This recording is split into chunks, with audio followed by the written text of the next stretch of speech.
안녕하세요. 오늘은 10월 6일 수요일 아침입니다. 하나님 말씀으로 오늘 하루도 시작하겠습니다. 오늘 말씀은 출애굽기 27장 1절에서 21절까지 말씀입니다. 제가 1절에서 8절까지 먼저 읽겠습니다. 너는 조각목으로 길이가 5규빗, 너비가 5규빗의 제단을 만들되 네모 반듯하게 하며 높이는 3규빗으로 하고 그 네 모퉁이 위에 뿔을 만들되 그 뿔이 그것에 이어지게 하고 그 제단을 노스로 싸고 재를 담는 통과 부삽과 대야와 고기 갈고리와 불 옮기는 그릇을 만들되 제단의 그릇을 다 노스로 만들지며 제단을 위하여 노스로 그물을 만들고 그 위 네 모퉁이에 놋 고리넷을 만들고 그물은 제단 주위 가장자리 아래 곧 제단 절반에 오르게 할지며 또 그 제단을 위하여 채를 만들되 조각목으로 만들고 놋으로 쌀지며 제단 양쪽 고리에 그 채를 꿰어 제단을 매게 할지며 제단은 널판으로 속이 비게 만들되 산에서 내게 보인 대로 그들이 만들게 하라. 아멘. 20절과 21절 또 읽겠습니다. 너는 또 이스라엘 자손에게 명령하여 감람으로 짠 순수한 기름을 등불을 위하여 내게로 가져오게 하고 끊이지 않게 등불을 켜되 아론과 그의 아들들로 회막안 증거계 앞 휘장 밖에서 저녁부터 아침까지 항상 여호와 앞에 그 등불을 보살피게 하라. 이는 이스라엘 자손이 대대로 지킬 규례이니라. 아멘. 오늘 말씀은 성막의 제단과 그리고 그 뜰, 그리고 주변의 울타리, 그리고 등불에 대한 말씀입니다. 하나님이 우리에게 성막을 지으라고 말씀하시는 이유는 하나님이 우리와 교제하시기 위한 하나님의 계획이었습니다. 하지만 하나님은 거룩한 분이시기에 죄가 있는 자들은 하나님 앞에 나올 수 없었고 하나님과 교제할 수 없었습니다. 그래서 그 죄의 문제를 가장 먼저 해결해야만 했습니다.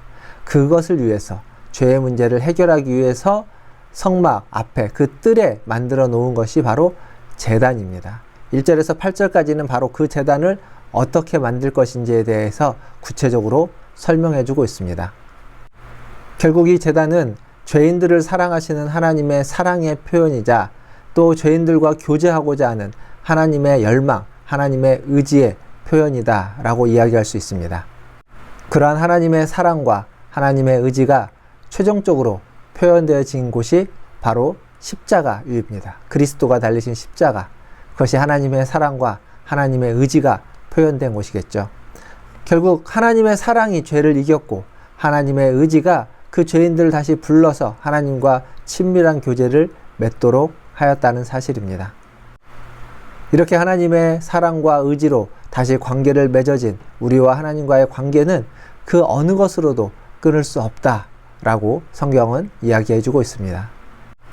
사랑하는 성도 여러분, 우리를 향한 하나님의 사랑은 그 무엇으로도 끊어지지 않습니다. 그 어떤 세상의 것으로도 또 혹은 어떤 보이지 않는 신비한 것이 우리에게 닥쳐온다 할지라도 하나님의 사랑은 절대적으로 우리를 위하신다는 사실을 기억하시기를 바라겠습니다. 그리고 이어지는 말씀 9절부터는 이제 뜰과 울타리에 대한 이야기입니다.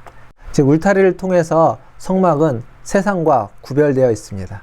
하나님의 거룩함을, 그 거룩한 공간을 유지하기 위해서 세상으로부터 성막을, 그 울타리를 통해서 성막은 구별시켰고 그 안이 거룩하다는 사실을 잘 보여주고 있습니다. 그런데 이것이 세상과의 단절을 의미하지는 않습니다. 세상과의 단절이 아니라 세상 속에서 거룩함을 유지해야만 한다라는 것을 말해주고 있다는 것을 우리는 잊지 말아야만 합니다. 우리는 세상을 떠나서 살 수 있는 자가 아닙니다. 세상 안에, 세상 가운데서 살아야만 하지만 그 세상 속에서 거룩함을 유지하기 위해서 지켜야만 하는, 유지해야만 하는 울타리가 있다는 것을 보여주고 있습니다.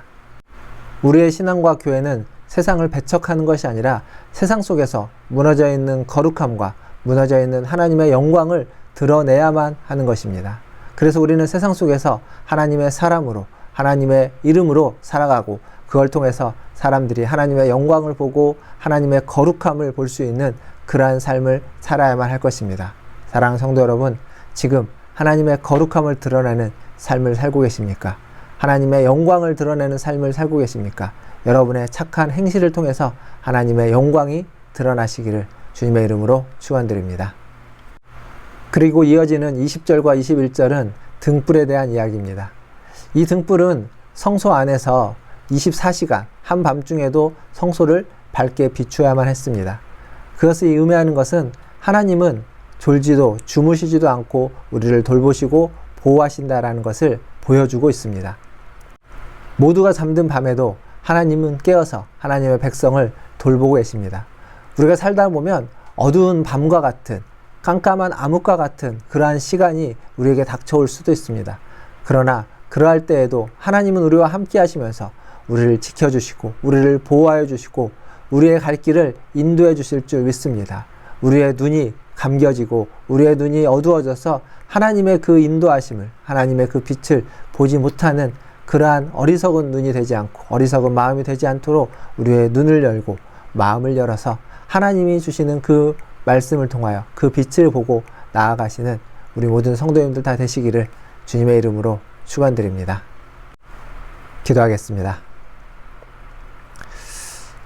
하나님 감사합니다. 오늘 하루도 하나님의 사랑과 은혜 가운데에서 하루를 시작합니다.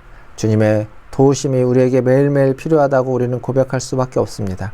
하나님, 졸지도 주무시지도 아니하시는 하나님께서 우리를 보호하시고 우리를 위하시고 하나님 우리를 인도하여 주시옵소서. 우리는 겸손히 우리의 눈을 열고 마음을 열어서 주님의 인도하심을 따라가게 하시고 순종하며 하나님의 뜻대로 살아가는 하나님의 자녀들 다 되게 하여 주시옵소서. 연약한 우리 성도들을 기억하여 주시고 매일매일 주님의 도우심을 구하고 필요로 하는 우리 성도들을 하나님 기억하여 주시고 또한 여러 기도 제목들이 있습니다. 주님 기도 제목들마다 하나님께서 함께하여 주시옵소서. 건강을 위한 기도 제목, 가족의 아버지 하나님 자녀들을 위한 기도 제목, 또 아버지 하나님 믿음을 위한 기도 제목, 그리고 사업과 아버지 하나님 경제적인 것들을 위한 기도 제목, 여러 가지 아버지 하나님 기도 제목들이 하나님 앞에 들려지게 하시고 상달되게 하여 주시고 그 기도 제목들마다 하나님의 은혜와 하나님의 영광이 나타나게 하여 주시옵소서. 모든 것을 주의 손에 의탁합니다. 오늘도 주님과 동행하는 하루가 될 줄 믿사오며 우리 구주 예수님의 이름으로 기도하옵나이다. 아멘. 사랑합니다. 축복합니다. 또 내일 아침에 찾아뵙겠습니다. 샬롬.